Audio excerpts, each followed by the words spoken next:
기독교 문화사역 단체 중에서 펜머스 문화선교회라는 곳이 있습니다. 여기에서 한때 이제 중고등학생들의 크리스마스 문화에 대한 그런 의식을 조사해서 발표한 자료가 있습니다. 그러니까 이제 우리 코로나 하기 이전에 이제 조사한 거죠. 거기에 보면 11월 달 한 달간 서울 경기 소재 중고등학생 377명, 중학생이 100명, 고등학생이 177명을 대상으로 설문조사를 했습니다. 이제 첫째는 크리스마스는 어떤 날인가 이런 질문을 했는데 여기에 대해서 예수님의 생일이라고 대답한 그 학생 수가 47.1%로 가장 많았습니다. 하지만 그 밖에도 선물 받는 날, 또 노는 날, 또 연인과 함께하는 날 등의 대답도 많이 나왔습니다. 또 이제 두 번째 질문이 뭐였었냐면 크리스마스 하면 가장 먼저 떠오르는 것은 무엇인가? 이런 질문에 산타크로스라는 대답이 29.9%로 가장 많았습니다. 크리스마스 트리를 떠올리는 사람이 13.4%로 2위를 차지했습니다. 그런데 정작 예수님을 떠오르는 사람은 7.2%에 그쳤습니다. 이런 자료를 이렇게 발표를 한 거죠. 그렇다면 여러분, 오늘 본문에 등장하는 이 동방박사들은 이 크리스마스를 어떻게 생각했을까요? 본문에 보니까 이들은 유대인의 왕이 태어나신 날로 여겼습니다. 동방은 이 당시에 이제 바벨론 지역이죠. 바벨론 지역으로 현재로 말하면 이란, 또 페르시아, 또 이라크 등을 이렇게 가리키고 있습니다. 그 동방에서 유대까지는 약 한 800km 정도가 됩니다. 여러분, 우리나라 서울에서 부산까지가 한 400km 정도 됩니다. 그러니까 왕복 한 800km 정도나 되는 아주 먼 거리입니다. 그렇게 이제 계산을 해보면 옛날에 이 문헌을 보면 이 부산에서 한양까지 이렇게 올라오는데 걸어서 이제 올라오는데 한 달 정도 걸렸다고 합니다. 그러니까 그들은 이 동방박사는 한 2달여 동안 이 낙타를 타고 예루살렘에 찾아왔다, 이렇게 우리가 볼 수가 있는 거죠. 참 대단한 정성과 열심을 가지고 예수님을 경배하려고 먼 곳까지 찾아온 것이죠. 여러분, 동방박사들은 아기 예수님을 어떤 분으로 경배했나요? 그들은 예수님을 왕으로 경배했습니다. 그렇습니다. 예수님은 만왕의 왕이 되십니다. 2절에 보니까 이렇게 말씀합니다. 유대인의 왕으로 나신 이가 어디 계시뇨? 동방박사들이 이제 물어보는 거죠. 우리가 동방에서 그의 별을 보고 예수님의 별을 보고 그에게 경배하러 왔노라, 이렇게 말합니다. 유대인의 왕으로 나신 이가 누구냐? 동방박사들은 예수님을 유대인의 왕으로 나신 분이라고 했습니다. 당시의 동방은 말씀드린 대로 이제 바벨론인데, 바벨론 전에 메대 나라, 바사 나라, 그리고 이제 바벨론, 이렇게 속해 있는 이방 나라였습니다. 이방 나라였어요. 그리고 이 동방박사들은 어떤 사람이냐 그러면 천문학과 점성술을 연구하는 그런 사람들입니다. 조금만 좀 줄여주세요. 약간만 좀 줄여주면 좋겠습니다. 말씀드린 대로 이제 동방박사들이 천문학과 점성술을 연구하는 그런 사람들이었다는 거죠. 그렇다면 여러분, 좀 이상한 생각이 들지 않습니까? 그러니까 동방박사들은 하나님을 알지 못하는 이방 나라의 천문학자들입니다. 그런데 그들이 어떻게 유대인의 왕으로 나신 예수님을 마치 기다렸다는 듯이 찾아와서 경배했을까 하는 것입니다. 우리는 그것을 민수기 24장 17절에서 그 이유를 확인할 수가 있습니다. 한 별이 야곱에게서 나오며 한 규가 이스라엘에게서 일어나서 모압을 이쪽에서 저쪽까지 쳐서 무찌르고 또 셋의 자식들을 다 멸하리로다, 이렇게 말씀하고 있어요. 이 이방인의 선지자인 발람 선지자를 통해서 하나님께서 이 예수님에 대해서 탄생할 것을 예언한 그런 내용입니다. 다시 한번 보실까요? 한 별이 야곱에게서 나오면, 야곱은 여기서 이스라엘을 가리킵니다. 그러니까 한 별은 예수님을 상징하고 예수님이 이스라엘에서 나오신다. 한 규가 이스라엘에서 나와서 똑같은 말이죠. 한 규는 왕이 짚는 지팡이를 얘기하고 있습니다. 그래서 이것도 역시 예수 그리스도를 상징하죠. 한 규가 이스라엘에서 일어나서 이제 똑같은 말을 반복해서 강조한 거죠. 이처럼 하나님께서는 발람 선지자를 통해서 장차 그리스도가 오실 것을 예언했습니다. 또한 이 선지자 미가를 통해서 역시 예수님에 대해서 예언합니다. 미가서 5장 2절의 말씀입니다. 베들렘 에브라다야, 너는 유대 족속 중에 작을지라도 이스라엘 다스릴 자가 내게서 내게로 나올 것이라. 그의 근본은 상고에 영원에 있느니라. 베들렘, 우리가 살라진대로 예수님이 탄생하신 곳이죠. 에브라다야, 이게 베들렘의 옛날 이름입니다. 그러니까 베들렘이라는 그런 그 지역인데 그 지역이 아주 옛날에는 에브라다라고 불렀다는 거예요. 그러니까 두 번 똑같은 지명을 두 번 불러서 그곳을 강조하고 있는 것입니다. 그것이 중요하다는 말씀을 하신 거죠. 너는 베들렘은 유다 족속 중에 작을지라도 이스라엘 다스릴 자가 내게서 내게로 나올 것이라. 이렇게 말씀하고 계시죠. 미가 선지자는 예수님께서 유다 땅 베들렘에 태어나실 것을 아주 분명하고 확실하게 예언을 했습니다. 그리고 이 베들렘은 다윗의 고향입니다. 그러니까 그들은 메시아가 다윗의 자손이자 유대인의 왕으로 오신다는 것을 믿고 있었던 것입니다. 그렇죠? 이걸 보면 우리가 알 수가 있는 거죠. 유대인들은 메시아가 오시기를 학수고대했습니다. 간절히 사모하면서 기다렸습니다.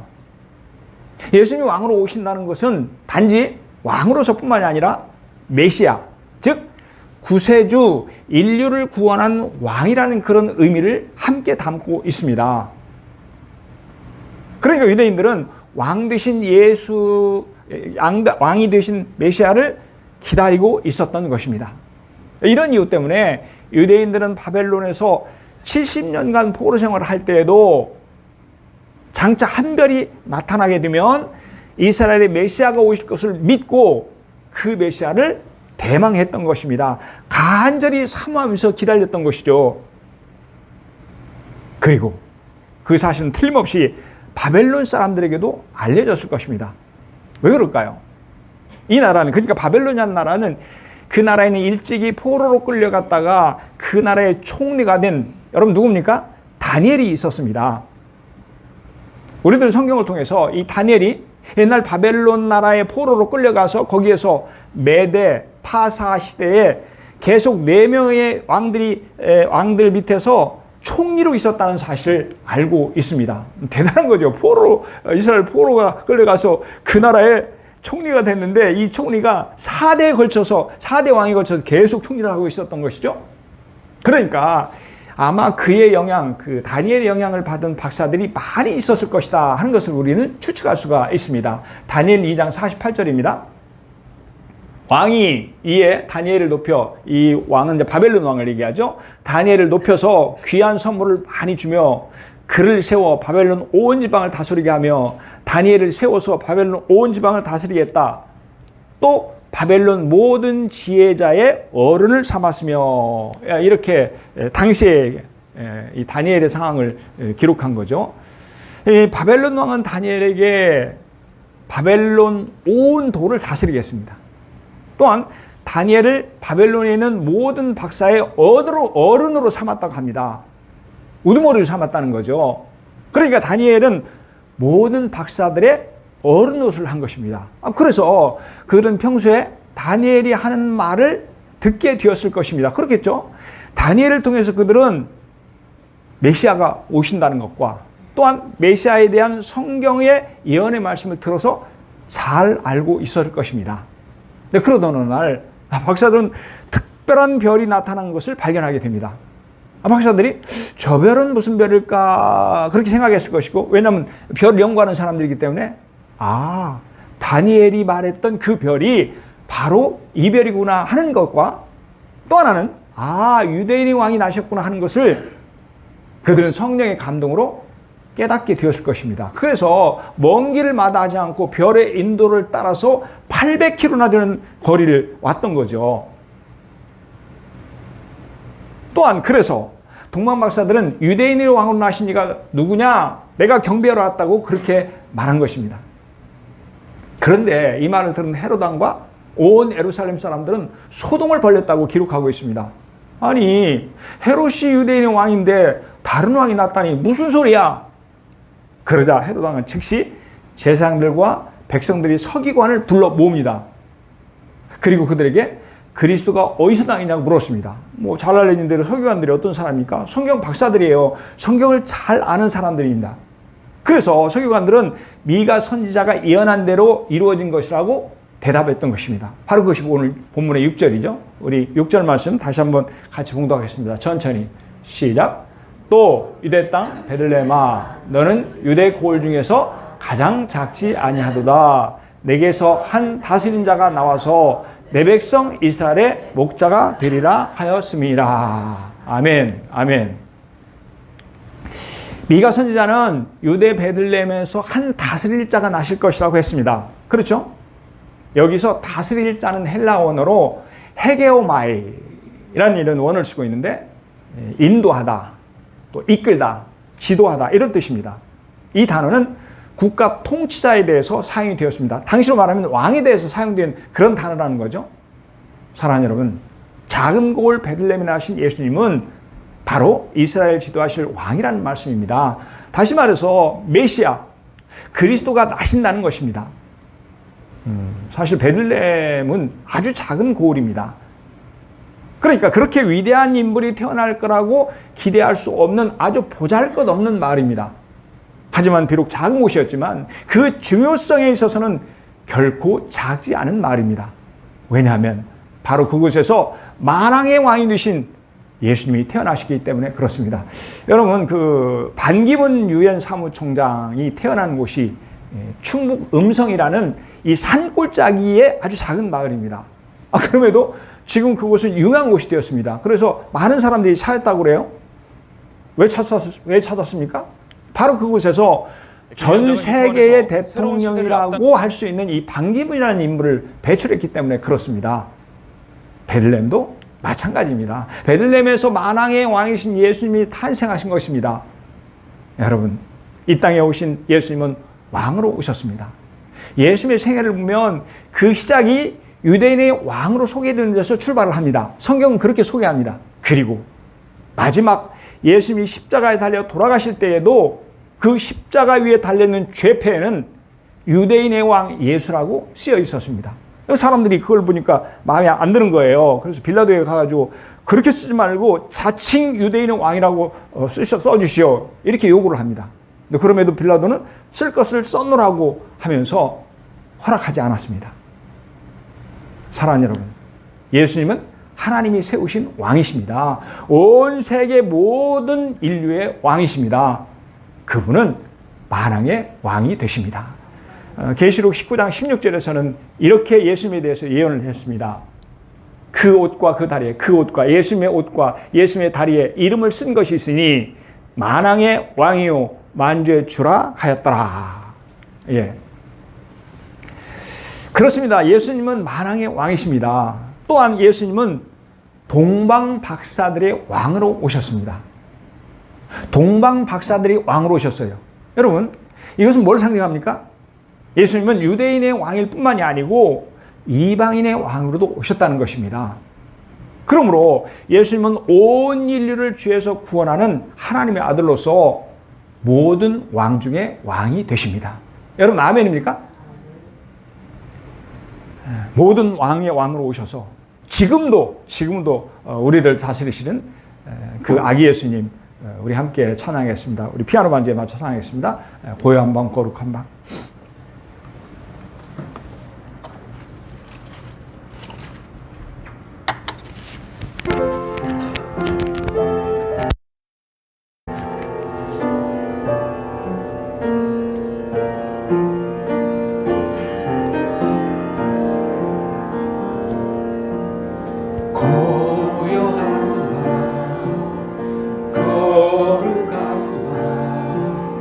어둠이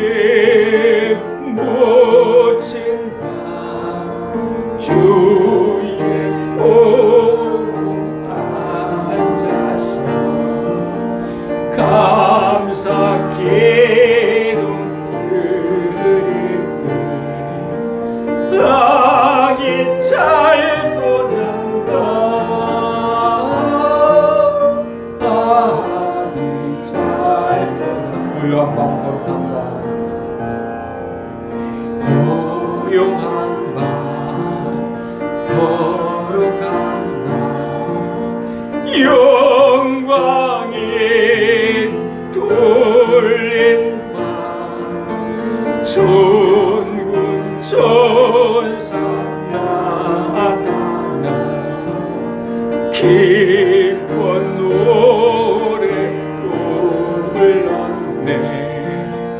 왕이 나셨도다.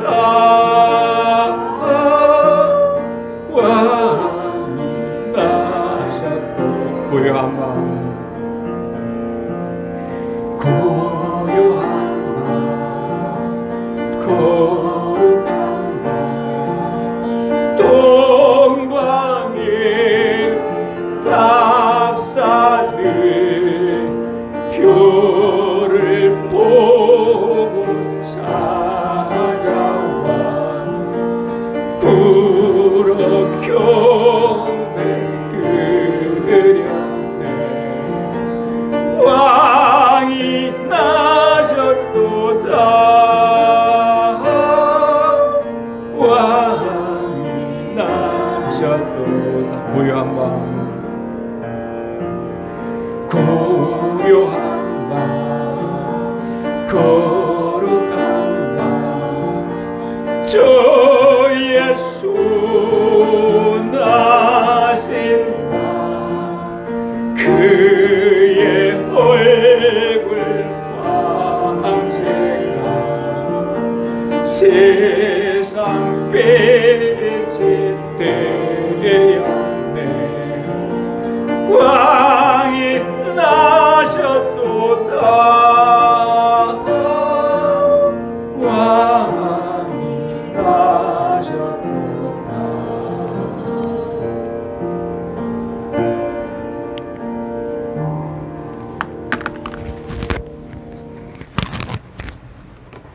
사랑하는 여러분, 예수님은 우리를 죄악에서 구원하신 구세주이신 줄로 믿습니다. 예수님은 지금도 우리를 다스리시는 만왕의 왕이 되신 줄로 믿습니다. 아멘, 아멘. 왕으로 오신 예수님은 우리를 어떻게 다스리나요? 그러니까 예수님은 왕으로 이 땅에 오셨는데, 그래서 우리를 지금 다스리고 계신데 어떻게 다스리냐 하는 것입니다. 오늘 본문 6절에 보니까 예수님은 우리의 목자로서 우리를 다스리고 계십니다. 또 유대 땅 베들레헴아, 너는 유대 고을 중에서 가장 작지 아니하도다. 내게서 한 다스린 자가 나와서 내 백성 이스라엘의 목자가 되리라 하였습니다. 내 백성 이스라엘의 목자가 되리라. 우리도 이제 영적인 이스라엘이죠. 그러니까 지금도 목자로서 예수님께서 우리를 다스리신다 하는 말씀을 우리에게 지금 하고 계신 것입니다. 베들레헴에 나신 그리스도는 이스라엘의 목자가 되리라고 하였습니다. 그렇죠? 특별히 목자라고 하는 것은 다스리는 자의 행동 방식을 의미합니다. 그러니까 다스리는데 어떻게 다스리냐 하는 것입니다. 당시에 잔인하고 포악한 왕이 다스리는 폭권들과는 근본적으로 다릅니다. 그러니까 백성을 사랑하고 섬기는 목자로서의 이상적인 왕이 오실 것이라는 것을 내다보고 미가가 예언을 하고 있는 것입니다. 그리고 그 예언대로 오신 예수님은 이스라엘의 참 목자가 되셨습니다. 여러분, 예수님이 이스라엘의 참 목자가 되신다는 의미가 무엇일까요? 우리가 목자라는 그 의미를 바로 안다면 이 말씀이 얼마나 우리에게 기쁜 소식인가, 얼마나 가슴 저리게 참 우리를 사랑하는 그런 말씀인가를 비로소 깨닫게 됩니다. 그 의미를 알기 위해서 당시 이스라엘 문화를 잠시 살펴보고자 합니다. 여러분, 이스라엘에 가면 대부분 험악한 산악지대입니다. 그러니 양들이 꼴을 얻기 위해서 다니다 보면 갑자기 낭떠러지가 나타나서 실족해서 떨어져 죽는 경우가 많이 있었습니다. 그래서 목자가 인도하는 양의 길이라고 해서 그 길이 따로 나 있습니다. 그래서 목자는 그 길로만 안전하게 인도하는 것입니다. 또한 이 이스라엘은 소위 와디라고 하는 이 물이 흘러가는 계곡이 있습니다. 그러니까 평소에는 그 계곡이 물이 전혀 없어요. 그런데 비가 오면 갑자기 큰 강을 이루게 됩니다. 물이 지나가는 곳이기 때문에 당연히 풀도 대부분 이 와디라는 곳에 많이 나 있겠죠. 그러니까 양들이 아무것도 모르고 풀을 뜯다가 갑자기 휩쓸려 떠내려가는 그런 경우가 많이 있었습니다. 목자들은 이런 곳을 면밀히 살피고 조심해서 양을 돌보는 것입니다. 또한 이스라엘은 잘 알려진 대로 비가 없는 나라죠. 비가 아주 적게 내리는 나라입니다. 그래서 양떼들이 먹을 초지가 없습니다. 그러므로 목자가 이끌어주지 않으면 양은 물도 꼴도 먹을 수가 없어서 죽기 마련입니다. 또한 그것은 이리와 사나운 짐승들이 많습니다. 그러므로 목자가 때로는 목숨을 걸고 지켜주지 않으면 양은 언제 그것들에게 잡혀먹을지도 몰랐습니다. 여러분 그 사무엘상 17장에 보면 목동으로 어린 시절을 보낸 다윗의 이야기를 소개하고 있습니다. 그러니까 다윗이 이 블레셋의 장군 골리앗을 대항해서 나가 싸우겠다고 얘기를 합니다. 그러자 사울 왕이 다윗에게 말합니다. 너는 소년이고 그리고 골리앗은 어릴 때부터 용사라서 싸움은 하나만 하라며 만류를 합니다. 그러니까 못 나가게 하는 거죠. 이때 다윗이 사울 왕에게 한 말이 있습니다. 내가 산골에서 아버지 양을 칠 때, 그가 목동이었었죠. 사자나 곰이 와서 양떼에서 새끼를 움켜가면 어떻게 한다고 합니까? 따라가서 사자와 곰을 치고 그 입에서 새끼를 건져내었나이다. 이렇게 얘기를 해요. 잘 알려진 대로 사자와 곰은 아주 무서운 맹수입니다. 그 맹수와 더불어 싸워서 새끼를 건져냈다고 하는 것은 다윗이 목숨을 걸고 한 일입니다. 그렇습니다. 다윗이 양을 위해서 목숨을 걸었다는 그런 말입니다. 이것이 바로 목자의 삶입니다. 아멘. 이와 같은 목자의 이미지를 생각할 때에 예수님을 목자라고 그렇게 설명하는 것은 참으로 적절한 표현입니다. 하지만 이 세상의 왕들은 절대 권력을 마음대로 휘두르기 일쑤였습니다. 그리고 이를 거역하면 어떻습니까? 징벌과 죽음이 따릅니다. 마치 북한 김정은처럼 말이죠. 자기의 권좌를 지키기 위해서는 자기를 그 권좌에 안겨준 공로자라 할지라도 일격에 처형시켜버리는 무자비한 것이 바로 권력의 속성입니다. 여러분 그렇지 않습니까? 하지만 예수님은 선한 목자이십니다. 예수님은 양들을 사랑으로 다스립니다. 도적들 때처럼 양을 착취하지 않으십니다. 예수님은 양들을 위해서 당신의 목숨을 버리면서까지 사랑하고 보호해 주십니다. 자기의 유익과 안전을 위해서 희생시키는 것이 아닙니다. 도리어 양들을 위해서 자기 목숨을 버리십니다. 그렇습니다. 예수님은 우리의 선한 목자가 되십니다. 요한복음 10장 10절 11절 말씀입니다. 도둑이 오는 것은 도둑질하고 죽이고 멸망시키는 것뿐이요 내가 온 것은 예수께서 말씀하십니다. 내가 온 것은 양으로 생명을 얻게 하고 더 풍성히 얻게 하려는 것이라. 우리 함께 읽습니다. 나는 선한 목자라. 선한 목자는 양들을 위해서 목숨을 버리거니와. 아멘. 예수님께서 말씀하신 거죠. 나는 선한 목자다. 선한 목자는 양들을 위해서 목숨을 버리거니와. 그렇습니다. 예수님이 이 땅에 오신 것은 양된 우리에게 생명을 주시되 또 더 풍성히 주시기 위함입니다. 그리고 선한 목자로 양을 위해서 목숨을 버리기 위해서 오셨습니다.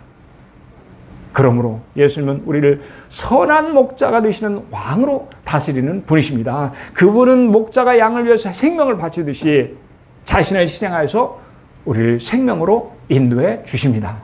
예수님은 십자가에서 당신을 내어주심으로 우리를 살려주셨습니다. 그리고 우리를 상처내고 빼앗고 죽이는 사탄으로부터 우리를 영원토록 보호해 주시기 위해서 그분은 십자가에 달려 죽으셨습니다. 지금도 예수님은 만왕의 왕으로 우리를 다스리는 왕이실 뿐만이 아니고 우리의 선한 목자가 되심으로 우리를 푸른 초장 쉴 만한 물가로 인도해 주십니다. 여러분 아멘입니까? 아멘입니까? 사랑하는 여러분, 이 땅에 오신 예수님은 우리를 다스리는 왕으로 오신 줄로 믿습니다. 영원히 다스릴 만왕의 왕으로 오신 줄 믿습니다. 우리를 목자 같은 사랑으로 다스리는 사랑의 왕이신 줄로 믿습니다. 아멘. 여러분, 동방박사들은 왕이자 목자이신 예수님의 탄생을 어떻게 맞이했나요? 오늘 본문에 보니까 경배를 드렸다고 말씀합니다. 우리 11절 말씀 같이 천천히 읽겠습니다. 시작.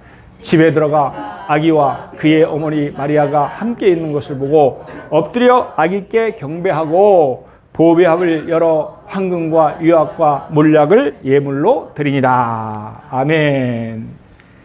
동방박사들이 별의 인도를 따라서 베들레헴에 아기 예수가 머무시는 집까지 왔습니다. 그렇죠? 그리고 박사들은 아기 예수께 경배하였습니다. 경배, 헬라로 보면 프로스 퀴네오라는 이렇게 단어를 쓰고 있는데 경의를 표하다, 예배하다, 경배하다 이런 뜻을 가지고 있습니다. 또한 동방박사들은 아기 예수께 어떻게 했습니까? 황금과 유향과 몰약을 예물과 함께 드렸다고 그렇게 말씀합니다. 그 예물 중에 세 가지 예물 중에서 황금은 왕권을 상징합니다. 또한 이 황금은 변함없는 믿음을 가리키기도 합니다. 이 베드로 사도가 얘기한 것을 보면 우리의 믿음이 얼마나 귀한가 하는 것을 이렇게 말씀합니다.